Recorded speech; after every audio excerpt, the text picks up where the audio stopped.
que vocês estão? Ai, gente, que saudade! Tô com muita saudade de vocês, doida pra ver todos vocês, doida pra dar aquele abraço. E eu até resolvi gravar esse vídeo exatamente por isso, porque eu tô com saudade. Sei que não vai adiantar, né? Eu gravar um vídeo pra vocês não vai fazer com que eu possa vê-los, eu sei disso. Mas pelo menos eu sinto que a gente tá falando, assim, olhando olho no olho. Tô morrendo de saudade. Só que eu vim aqui para essa aula hoje pra gente falar um pouquinho das angiospermas. Quem são as angiospermas? Angiospermas são as plantas que possuem flores. Vão desde os cactos, as gramíneas, sim, grama é uma angiosperma, e grama da flor. Eu vou mostrar pra vocês aqui, ó. Estão vendo a flor? Pois é, isso ali que vocês já colocaram na boca é aquele fiapo, né? Que caipira bota na boca, assim, e fica brincando. Aquilo ali é a flor da grama. Então, como eu estava falando, vão desde os cactos, das orquídeas, das graminhas, até as grandes árvores das frutas que a gente conhece e está acostumado a comer. Eu vou explicar para vocês quais são as características gerais, porque a princípio são bem parecidas com as das gimnospermas. A única diferença é que agora a gente vai ter desenvolvimento de um órgão reprodutor, que são as flores. Desculpem, as plantas, elas se enfeitam para se reproduzir. Parecido com a gente, né? É parecido. Pois é, quando elas têm flores, a flor é o órgão sexual da planta. E ele serve para quê? Para que o pólen, que é produzido ali dentro da flor, possa chegar na parte feminina, que é o estigma dessa mesma flor. Claro, flores de indivíduos diferentes, mas da mesma espécie, tá? E que possa haver a fecundação. Essa fecundação, muitas vezes, ela não é feita pelo vento ou por outros agentes como a água. Nem sempre vai ser assim. Muitas vezes essa fecundação vai ter que ser feita pelos animais. Mais conhecido é, ali ó, a abelhinha. A gente sabe que as abelhas são agentes polinizadores, mas a gente também vai ter aves, como por exemplo o beija-flor. A gente vai ter também mamíferos como o morcego. Existem morcegos, nem todos eles chupam sangue, tá? Ai, vampiro e toda aquela história de The Vampire Diaries. Não, não é assim, tá? Bobagem, falei bobagem. Mas existem morcegos que são polinizadores, eles vão se alimentar do néctar de muitas flores. Então, assim, as flores, elas vão se preparar, elas vão se organizar de certa forma, se vestir, se perfumar, para atrair esses animais, que são esses animais que, ao receber o néctar, que é um líquido adocicado, é um líquido cheio de açúcar, cheio de nutrientes, que alimenta esses animais, vai acontecer o quê? O animal, ao pegar o néctar da flor, ele vai acabar esbarrando nos grãozinhos de pólen e vai carregar esses grãozinhos de pólen para outra flor e fazer a polinização. Vamos lá olhar o vídeo que eu gravei para vocês com PowerPoint, como a gente sempre faz. Se cuidem. Um grande beijo. Tchau, tchau. Oiê, tudo bom? Tudo bom com vocês? Tô com saudade. Eu sei que eu já disse isso várias vezes, mas eu tô com saudade. Olha lá uma angiosperma bem lindona, tá? Olha que eu escolhi pra vocês. A gente vai pular daqui direto pro slide número 20 com vocês aqui. É isso que eu quero que vocês vejam. Então, as angiospermas são o quê? São plantas que brotam e que produzem suas flores. Estão vendo ali? Essas flores, elas têm órgãos específicos que vão produzir a parte feminina, que são os órgãos sexuais femininos, com ovário, com seu óvulo lá dentro. E elas vão ter a parte masculina, que são as anteras. Essas anteras são responsáveis por produzir grãos de pólen, que são os grãozinhos que vão ter as células reprodutivas masculinas, tá? Os anterozoides e a parte vegetativa. Bom, o grão de pólen, se vocês nunca ouviram falar, e eu provavelmente acredito que nunca ouviram falar mesmo, ele é composto por dois tipos de célula. Uma célula que é chamada de célula vegetativa e outra que é chamada de célula geradora. Isso compõe o grão de pólen, tá? Nas angiospermas. Essa célula vegetativa é a célula que vai dar origem ao tubo polínico.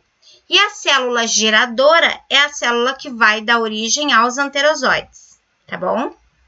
E ali, Dentro da parte feminina, a gente vai ter o gametófito feminino e vai ter a oosfera e os núcleos polares. A gente já vai ver para que eles servem, tá? Olha ali, tubo polínico e células espermáticas. Então, quando o grãozinho de pólen cai ali na parte feminina da flor, o que vai acontecer? Vai acontecer que vai se formar um tubo polínico e esse tubo polínico vai ser um tubo que vai permitir que o anterozoide nade até a micrópila. Micrópila é um buraquinho que está aberto lá no ovário, por onde o anterozoide vai nadar. Entrando ali, ele vai conseguir fecundar o óvulo e os núcleos polares, tá? O óvulo que é a oosfera, tá? Olha ali o tubo polínico e ali a dupla fecundação. O que vai acontecer aqui? Amores, quando a gente tiver o tubo polínico formado, a gente vai ter 2 núcleos espermáticos que vão sair nadando por aqui e vão fazer a fecundação. Esses núcleos espermáticos vão produzir uma situação que a gente chama de dupla fecundação. Não esqueçam, isso é muitíssimo importante, principalmente o ano que vem, quando vocês forem fazer Enem, vestibular, é importantíssimo. Dupla fecundação, é exclusivo das angiospermas, tá? Essa dupla fecundação ocorre porque acontece o quê? A oosfera vai ser fecundada por essa célula espermática, uma dessas células espermáticas, e os núcleos polares, as outras células uma delas vai ser fecundada pela outra célula espermática. E o que vai acontecer? A gente vai ter 2 resultados dessa fecundação. Um dos resultados é o embrião. A gente vai chamar ele de embrião 2N, é o bebezinho, tá? Que é diploide, tem o DNA inteiro. E a gente vai ter a formação do endosperma, que é 3N. Sora, o que é o endosperma? Na aula passada sobre gimnospermas eu disse para vocês, né? Que o endosperma é a reserva nutricional da semente. Então, nas angiospermas a gente também vai ter um endosperma. Esse endosperma ele vai ser triploide, a gente chama ele assim. E ele vai se formar pela fecundação provocada pelo núcleo espermático até aquelas células que são os núcleos polares. E esse endosperma ele é fecundado para produzir aquele material nutritivo que serve de alimento para o bebezinho, que é o embrião, enquanto ele não puder fazer fotossíntese, tá bom? Ora, esse embrião vai dar origem a um fruto e olha só, sabe o que é o fruto? O fruto é o ovário, é o órgão que estava protegendo a oosfera que vai sofrer modificações e que vai se transformar naquilo que a gente conhece como fruto. O embrião vai ser a semente que vai estar lá dentro do fruto, tá? Então, algumas coisas, quando vocês pensam nos frutos que estão acostumados a comer, algumas coisas fazem sentido. Essa semente, então, quando colocada na terra, o embriãozinho vai se desenvolver, vai formar uma nova planta e o ciclo se mantém, ok? Certo? Olha lá, flor, fruto e semente são as grandes novidades e as grandes diferenças das angiospermas. Os frutos não necessariamente precisam ser frutos como esses que eu estou mostrando na foto aqui para vocês, tá? Não vão ser sempre doces, molinhos ou ricos em líquidos cheios de carboidratos, vitaminas e sais minerais, que a gente sabe que fazem tão bem para a saúde. Existem frutos que a gente chama de frutos secos, tá? E esses frutos secos, eles não vão servir de alimento para nós, eles vão servir só de proteção à semente. Vou dar um exemplo de um fruto seco. Vocês já viram o fruto do amendoim? Que é uma casca seca, parece formada por madeira? Pois é, aquela estrutura amadeirada que a gente conhece da casca do amendoim, aquela casca marrom, ela é o quê? Ela é um fruto seco, ela não serve para alimento, a gente come o quê? A semente. Olha ali uma flor em mais detalhes, ó. Nessa flor eu vou ter a parte feminina, olha aqui a entrada da parte feminina. Essa entrada aqui, essa boquinha, parece uma garrafinha, estão vendo? Essa boquinha da garrafa aqui, fica estranho, né? Lembra da musiquinha da boquinha da garrafa. Que coisa idiota, que piadinha idiota. Mas olha só, essa parte aqui, que é a parte feminina, que parece uma garrafinha, na abertura dela, que é a parte de cima, existe uma substância que ela é pegajosa, grudenta, exatamente para que o grão de pólen possa grudar aqui e para que se forme o tubo polínico para fecundar o óvulo, a oosfera que vai estar aqui dentro do ovário, tá? O ovário, às vezes, ele vai estar em cima da flor, às vezes ele vai estar aqui embaixo, tá? Protegidinho. A flor é formada por outras partes, olha só. Ela vai ter as sépalas, que são essas partes de baixo que parecem pétalas, mas que são verdes. Ela vai ter as pétalas, que têm função de atrair os polinizadores para se encherem de grãozinhos de pólen aqui das anteras. E elas vão ser cheirosas, coloridas, para atrair os polinizadores e proteger essa parte interna da flor, tá? Vai ter a parte feminina, então, com o pistilo e o ovário lá dentro, e o estigma, que é essa boquinha, que é a boca da garrafa, tem o gargalhinho da garrafa e o ovário ali embaixo, tá? E a gente vai ter os estames. Esse estame é a parte masculina da flor, então essa aqui é uma flor hermafrodita, ela tem os dois sexos na mesma flor, tá? A gente chama ela de monóica, ou seja, é um indivíduo com os dois sexos, tá? Olha ali, na parte masculina eu vou ter a antera, que é a ponta dessa parte masculina, é aqui que a gente vai ter os grãozinhos de pólen, e a gente vai ter o filete, que é o cabinho, né, da antera, que é o que faz ela ficar mais alta. Olha só, para que a flor não se autopolinize, porque acontece isso, e a gente sabe que a autofecundação dá problema genético. Por quê? Porque a gente vai ter as mesmas características genéticas para aquele indivíduo. Assim como nós evitamos ter relacionamentos com pessoas da nossa família, porque teríamos problemas genéticos por conta disso, as plantas também evitam ter parentescos entre elas mesmas. Então, o que elas fazem para não se autofecundar? Geralmente, a altura dos estames é incompatível com a altura do pistilo da parte feminina. Às vezes, os estames vão amadurecer em época diferente, então o pistilo fica ativo e o estame fica ativo em épocas diferentes. Então, assim, quando essa parte estiver ativa, sendo pronta para estar fecundada, a parte masculina não vai estar produzindo pólen. Isso para quê? Para que ela não se autofecunde, que seria um problema, tá?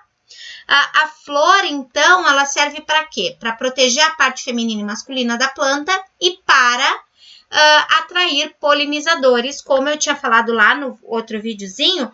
O polinizador é o quê? Vai ser aquele animal que vai ir em busca do néctar, que também é outra substância produzida pela planta. E olha só, a planta gasta bastante energia para produzir aquele líquido açucarado, que é o néctar, para servir de alimento para os animais, para que os animais se interessem pela flor e ao passar por aqui eles esbarrem nos estames ou ainda no pistilo, provocando a fecundação. Então, imagina, uma abelha que andou numa flor vizinha e depois bateu aqui no pistilo, ele vai colocar o pólen da flor da outra árvore nessa aqui e vai ocorrer fecundação cruzada. Então, assim, quando uma flor ela produz néctar, ela está oferecendo para os animais nutrientes para que eles, indo buscar esses nutrientes, eles esbarrem no seu pólen e possam promover a fertilização da sua oosfera para que ela possa ter um bebê, tá? Então, as flores são sempre sedutoras, tá bom? Olha lá, aqui a gente vai ter nessa flor, a gente vai ter a parte feminina aqui bem mais alta do que as anteras. Olha que bonitinho. A pétala, então, como eu falei ali, geralmente colorida para chamar a atenção dos polinizadores. Os estames têm grãozinhos de pólen. Ele é chamado de androceu. Andro tem a ver com masculino, tá? E na parte dilatada do pistilo, se a gente fosse desmontar essa florzinha aqui, chegando lá no fundo ia ter uma parte mais gordinha, que é a parte onde está o ovário, que vai virar o fruto, que pode ser um fruto seco ou um fruto carnoso, onde vai ter a oosfera, tá bom? Então, como eu falei para vocês, os polinizadores vão ser os animais que vão em busca do néctar e que acabam por azar ou sorte, né, acabam esbarrando sem vontade própria e que ao esbarrar no grãozinho de pólen, eles acabam levando o pólen de uma flor para outra. Outras flores vão ser, então, brancas, porque elas vão abrir só de noite e elas vão atrair animais que são animais noturnos, como, por exemplo, a dama da noite, que é muito cheirosa e que atrai morcegos. Eles não enxergam direito, então elas não precisam ser coloridas e vistosas. E o que eles fazem? Eles têm um olfato muito bom. Então, essas flores são brancas e exalam um cheiro bem forte para atrair esse tipo de polinizador especificamente, tá? Olha que coisa mais querida esse corte. Isso aqui foi uma flor que foi cortada e que dá pra ver que no ovário tem vários óvulos. Olha que coisa mais querida. Isso aqui é uma flor de lírio, tá? É um lírio que foi cortado e que se chegou ao ovário, ó, a parte mais gordinha, ó, o pistilo saindo dali, ó. E ali a gente vai ter os óvulos. Eu sei que vai ter alguns mais curiosos que vão pegar umas flores em casa e vão tentar abrir. Podem fazer, tá? É muito interessante. Então, olha ali. O pólenzinho produzido na antera. Vão chegar... se alguém se confundir, tá? A antera é a parte mais de cima. Estame é toda a estrutura masculina, tá? Vários estames. O estigma é a pontinha da garrafa e o pistilo é toda a garrafinha, tá? E o estilete é o gargalo, não, desculpa, é o pescoço da garrafa, tá? Então, olha ali o que vai acontecer. O ovário, o óvulo... Quando o grãozinho de pólen encostar ali na ponta do estigma, vai se produzir o tubo polínico e pelo tubo polínico os núcleos espermáticos vão nadar, vão fecundar a oosfera e as células polares e vai acontecer o quê? Formando aqui um indivíduo 3N que vai dar origem ao endosperma. Olha lá, a oosfera. A gente vai ter a produção do zigoto pelo outro núcleo espermático, que é o bebê, e aquela parte 3N que eu falei para vocês vai nutrir o embrião enquanto ele não tiver folhas para fazer fotossíntese. O ovário, depois dessa fecundação, também sofre modificações químicas, produzindo muitas vezes substâncias nutritivas também para atrair animais, para que ao comer o fruto possam levar essa semente para longe, seja nas suas fezes, seja no seu corpo, tá? Então, para que eles possam dispersar essa semente, tá bom? E ali a gente vai ter a sementinha. Olha que bonitinho. Um tomate, a flor do tomateiro. Achei meio estranha essa. Não me lembro das lá de casa serem assim. E o tomate. E olha lá. A gente vai ter alguns frutos que são carnosos. Vamos deixar para a próxima aula as partes do fruto, que eu já estou estourando o tempo. E a gente vai ter alguns frutos, deixa eu passar rapidinho só para vocês verem. Os frutos que são os frutos secos. Olha só, o milho, cada grãozinho de milho é um fruto, tá? Dentro dele tem uma semente, ok? O embriãozinho tá aqui e o endosperma tá aqui. A ervilha, o fruto da ervilha é essa vagem. Ela não é, nem sempre vai ser comestível. Tem ervilha torta, que é uma que a gente come. E aqui tá a semente. Olha o amendoim que eu falei para vocês. E olha aqui a castanha do Pará num fruto seco, tá bom? Amores, eu vou finalizar a aula por aqui. A gente continua nos próximos... Fiquem atentos aos próximos episódios. Ao girassol ali também. A gente continua nas próximas aulas. Eu deixo com vocês um grande beijo, um grande abraço. Finalizem lá, hoje não tem tarefa, hoje é somente olhar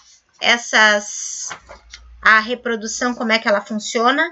Ela tá lá na página 8, 7 e 8 da apostila. Na 7 tem ali a divisão de mono e dicotiledones, eu vou falar na próxima aula, tá? Então, hoje não tem tarefa, hoje é só essa aulinha, agradeço a atenção de vocês. Silêncio. Um grande beijo, eu tô com saudade. Tchau, tchau!